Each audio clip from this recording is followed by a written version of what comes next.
Assalamualaikum warahmatullahi wabarakatuh. Baik, kita akan melanjutkan pembahasan tentang metodologi penelitian yang kalau beberapa waktu sebelumnya kita sudah membahas tentang pengantar atau pendahuluan tentang penelitian. Apa itu penelitian, apa itu publikasi, dan lain-lain. Seperti yang di presentasi sebelumnya atau video sebelumnya tentang pengantar penelitian, definisi penelitian, kenapa perlu penelitian, motivasi atau tujuan penelitian, terus ada menyinggung sedikit riset atau penelitian di bidang IT atau computer science. Oke, materi berikutnya yaitu kita akan membahas metodologi penelitian dari sisi model dan tipe atau bentuk atau model penelitian, approach atau pendekatan, seterusnya metode penelitian versus metodologi. Apa perbedaan metode dan metodologi, tahapan penelitian. Sebenarnya materi selanjutnya kita akan membahas riset problem atau permasalahan dalam penelitian yang umumnya kalau di skripsi atau tesis di bab 2 atau bab 1 juga, bab 1 ada riset problem atau riset statements. Di bab 1 akan membahas permasalahan, riset problem, identifikasi masalah, pernyataan masalah, problem statements, kenapa kita perlu mendefinisikan suatu permasalahan. Setelah itu ada literatur review di bab 2, bagaimana melakukan review untuk literatur, tinjauan untuk karya ilmiah, formulasi karya ilmiah yang dapat dilakukan review atau bentuk-bentuk review yang bisa dilakukan. Berikutnya kita akan lanjutkan dengan penulisan karya ilmiah. Karya ilmiah di sini dalam bentuk umum, bukan hanya scientific paper atau journal paper, tapi secara umum, baik itu skripsi, tesis, paper, dan lain-lain. Bagaimana penulisan dan publikasi, mengapa perlu dipublikasi, penulisan daftar pustaka dan sitasi, bagaimana kita mensitasi, kenapa perlunya sitasi, apa saja yang bisa disitasi, dan lain-lain. Oke, materi berikutnya nanti kita akan membahas pelaksanaan penelitian atau riset progress. Bagaimana penelitian itu bisa dilakukan? Oke, mulai dari pengumpulan data, melaksanakan atau proses atau alur penelitian, tools atau alat yang digunakan, sehingga terakhir bisa melaporkan atau mempresentasikan satu makalah atau report atau skripsi dari hasil penelitian yang sudah dilakukan. Baik, kita masuk untuk materi kali ini. Kita akan membahas tentang metode penelitian yang seperti di section 2 tadi. Di section ini kita akan bahas model dan tipe penelitian. Oke. Sekarang kita lihat ada model dan tipe, model and type of research. Oke, pada umumnya ada beberapa model atau tipe dari penelitian. Ada descriptive dan analytical. Oke. Penelitian yang bersifat deskripsi atau deskriptif. Ada juga penelitian bersifat analisis, analytical. Descriptive research include a survey. Untuk melakukan penelitian secara deskripsi termasuk survei and fact-finding inquiries of different kinds. Oke. Menyatakan fakta atau menemukan fakta yang ada dari berbagai perspektif. Okay. The major purpose of the descriptive research is description of the state of the affair exists at the present. Okay. Umumnya penelitian yang bersifat deskripsi hanya mendeskripsikan atau merangkum apa yang sudah ada dan apa yang sekarang ada, yang eksis, yang sebelumnya sudah ada dan sekarang ada. Okay. Sementara untuk analytical, analisa, ada dilakukan analisa di sana. While analytical research on the other hand, the research has to use of fact or information. Ada fakta di sana, ya, fakta sudah tersedia available and analysis to make a critical evaluation and of the material. So deskriptif dan analisis, deskriptif bisa hanya bersifat deskripsi,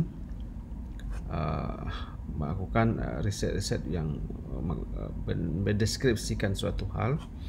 Sementara analisa ada dilakukan. Mengapa kecepatan mobil ini bisa 100 km/jam, ya?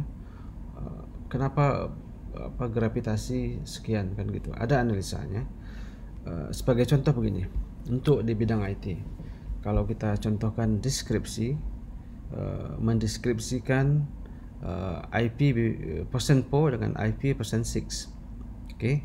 Kita mendeskripsikan bahwa IP %4 itu ada 4 octets, IP %6 ada 16 octets, IP %4 begini. Ada deskripsi yang boleh dikatakan kesimpulan, ada narasi atau deskripsi perbedaan dari dua IP ini, internet protokol ini di bidang IT, ya. Kita mendeskripsikan sehingga orang tahu secara umum, bisa dilihat di sini perbedaannya, ya, perbedaan IP %4 %6. Sementara untuk analisis kita harus melakukan analisa dari hasil tersebut. Contoh sederhana di bidang IT lagi, ada pengujian speed internet speed test. Oke, pengujian dapat dihasilkan download 21 megabit per second Mbps, upload 0, Mbps. Kita melakukan analisa, kenapa upload ini lebih lambat, terlalu jauh perbedaannya dengan. Ada analisa berdasarkan hasil atau fakta yang ada di lapangan. Oh, karena backbone-nya atau posisinya, akses point-nya lebih jauh, atau ada faktor lain, terlalu banyak user atau terlalu banyak menggunakan internet sehingga lambat untuk upload atau download. Jadi ada analisis terperinci. Oke. Itu perbedaan deskriptif dan analisis. Berikutnya ada penelitian bersifat applied and fundamentals. Oke. Applied, terapan atau aplikasi. Research can either be applied or action. Action ada penelitian yang dilakukan nanti bisa dihilirisasi atau digunakan, diterapkan di mana saja, di industri kah, di masyarakat, dan lain-lain. Riset fundamental or basic of view. Kalau sementara fundamental mengkaji hanya masalah dasar, masalah pokok kajian saja, ya. Applied research aim to finding a solution and immediate problem facing society or the industrial basis. Riset berbasis aplikasi atau applied biasanya melakukan kajian untuk mencari solusi atau menyelesaikan suatu permasalahan, baik di masyarakat atau di industri atau bisnis atau di mana saja. Oke. Sementara untuk riset-riset fundamental biasanya concern pada generalization with the formulation of theory. Fundamental biasanya mengkaji atau riset berbasis theoretical analysis dan lain bersifat basic atau fundamental. Sebagai contoh begini, applied research, riset terapan, mungkin aplikasi di industri untuk proses, mungkin, ya. Ini robot, mungkin automations, ada barang dia ingin memasukkan dalam laci, atau kita lihat di industri banyak sekali robot-robot. Orang melakukan riset bagaimana sebuah benda bisa secara otomatis bisa dipindahkan, atau di industri otomotif misalnya, robot untuk melakukan welding atau pengelasan, painting atau pengecatan, semua otomasi.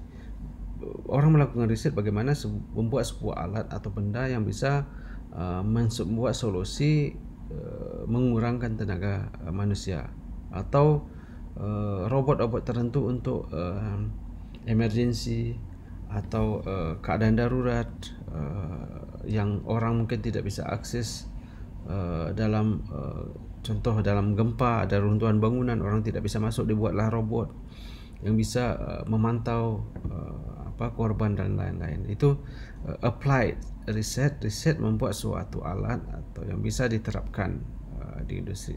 Sementara masih contoh sebagai robot juga, fundamental research, ya, fundamental research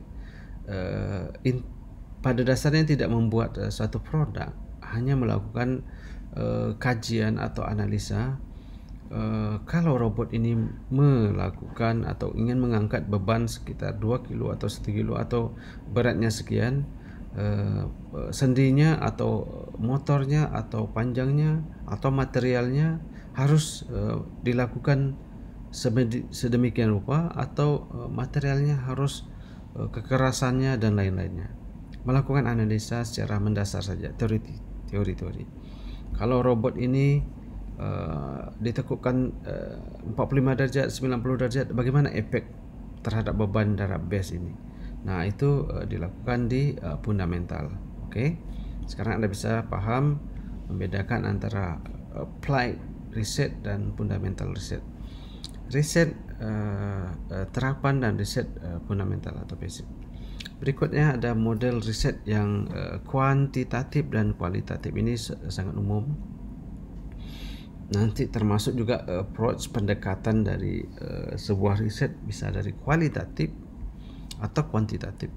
Quantitative research is based on the measurement of the quantity or amounts. Kuantitatif ada yang diukur sana. Ada pengukuran, measurement sebuah kuantitas atau quantity atau jumlah atau benda. It is applicable to phenomenon that can be expressed in term of quantity. Sementara qualitative research on the other hand is a concern with the qualitative phenomena. Mengkaji fenomena bagaimana itu, ya, related to other involving quality or kind. For instance, when we are interested in investigating the reason for human behavior. Okay. Dapat kita simpulkan mungkin secara umum, kuantitatif riset yang berkaitan dengan measurement, ada pengukuran, ada kuantitas di sana.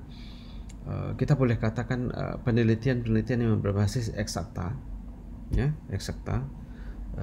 Ada nilai di sana, ya.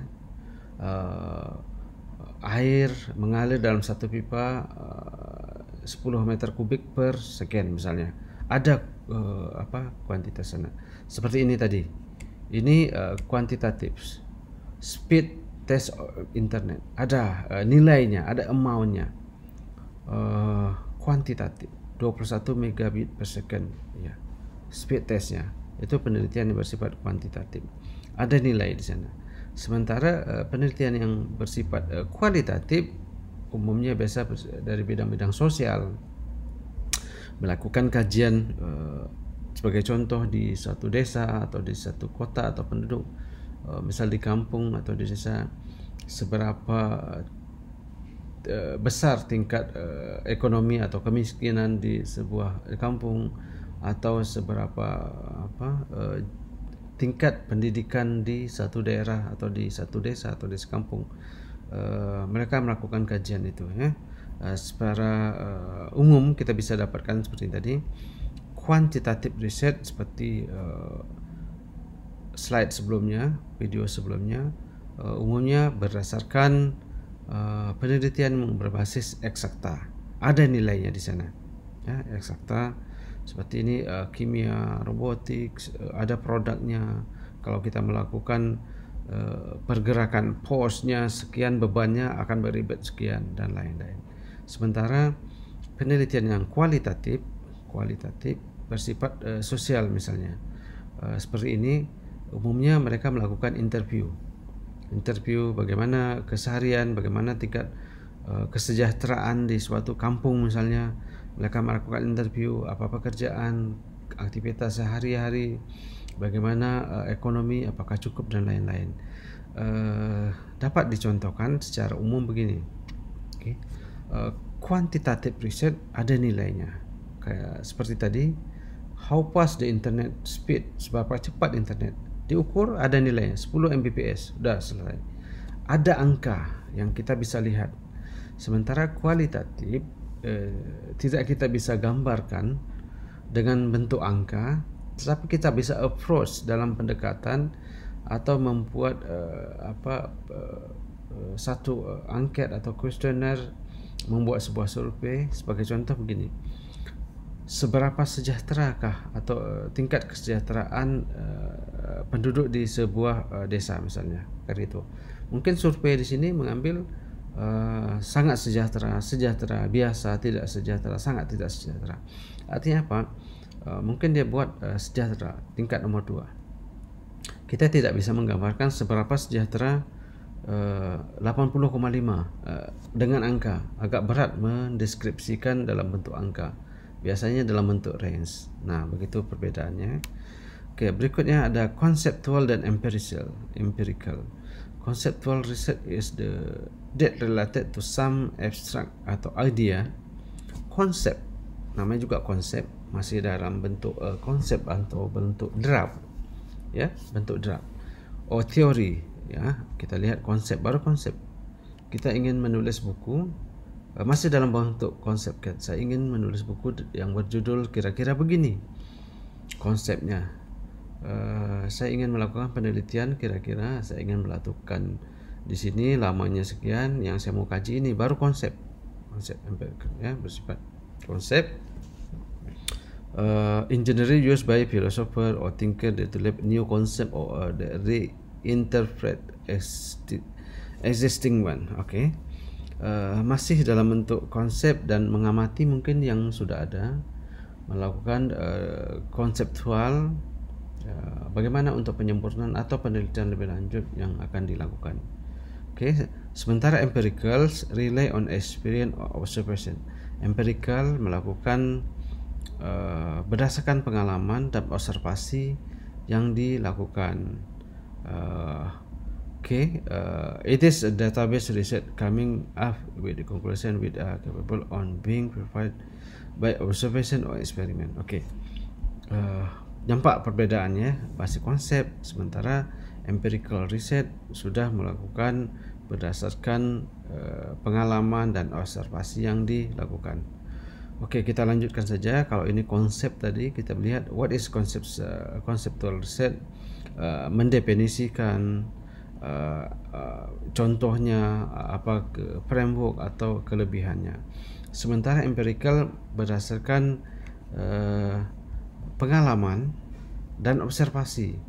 Observasi ini sebuah sistem internet.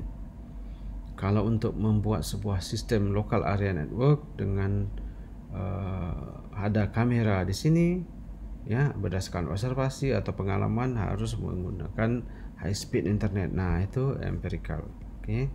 Berikutnya ada research approach, pendekatan. Tadi sudah dibahas juga, ada kuantitatif dan kualitatif.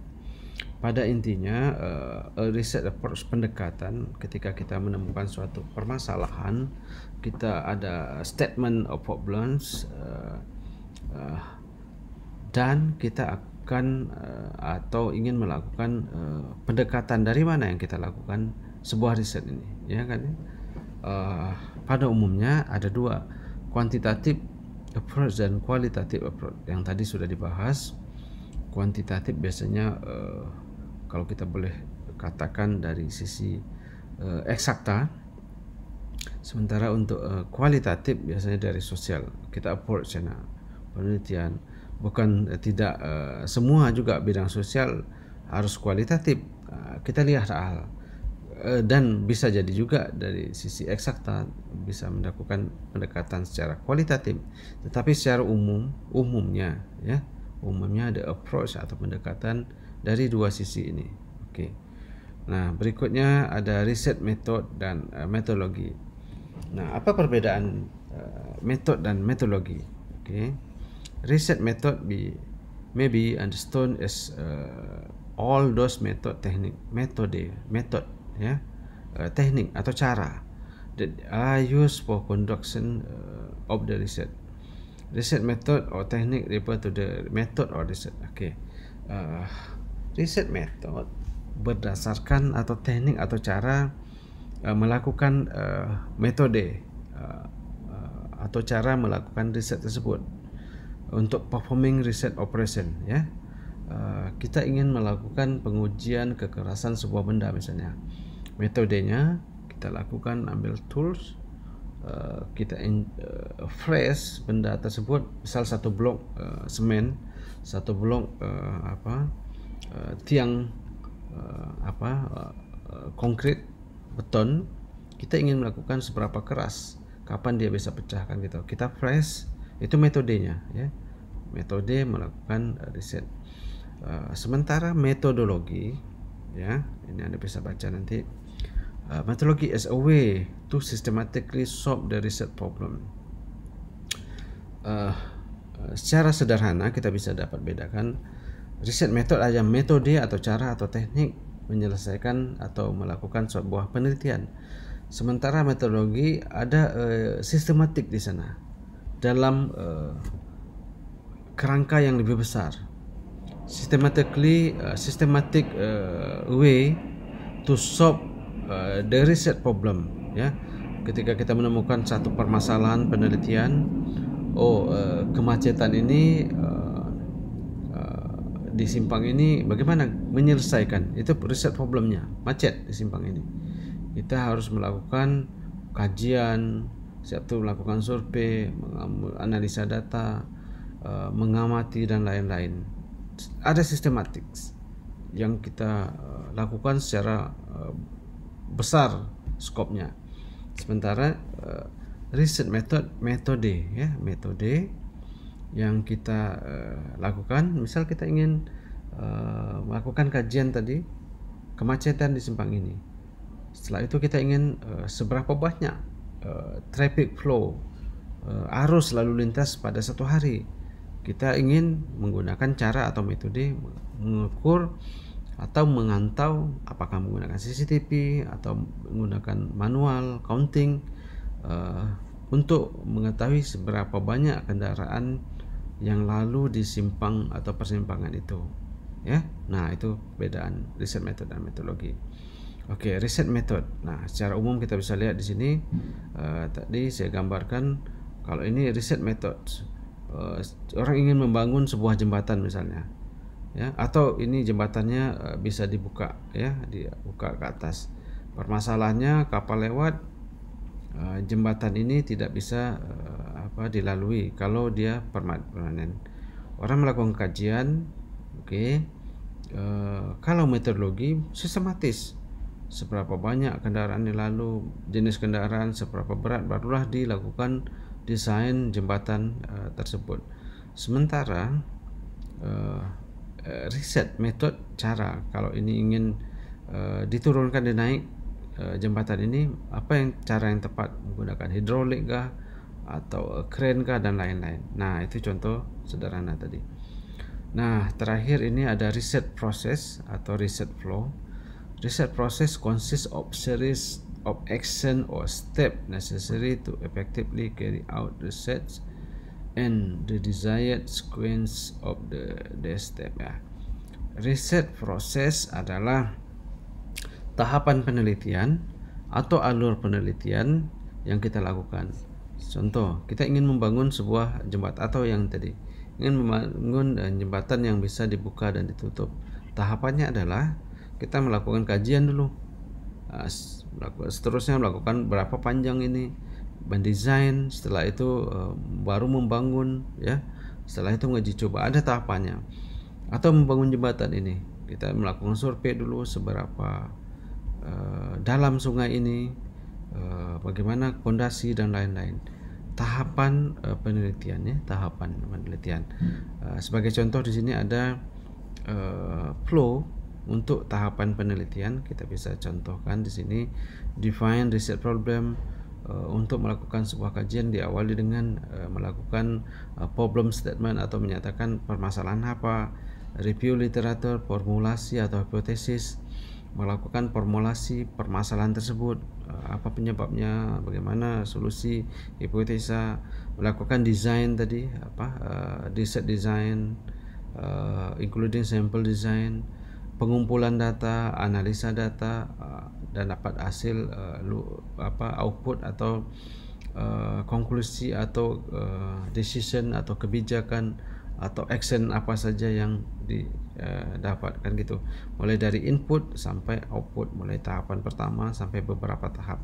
Ini flow. Ketika Anda ingin membuat sebuah penelitian untuk menulis sebuah skripsi, misalnya untuk membuat sebuah aplikasi, misalnya saya dicontohkan, umumnya mahasiswa S1 selalu membuat aplikasi kan itu.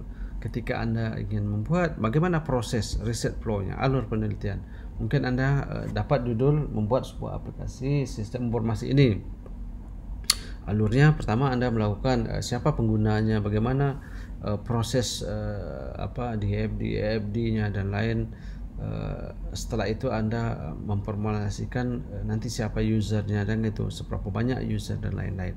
Itu tahapannya sampai Anda membuat atau melakukan coding atau pembuatan atau pengembangan dari aplikasi, ya, coding, pengujian, pengujian nanti dapat hasil pengujian sesuai kah dengan harapan, atau bagaimana memvalidasi ini, oh ini sudah sesuai dengan desain, riset desain, ya, riset desain.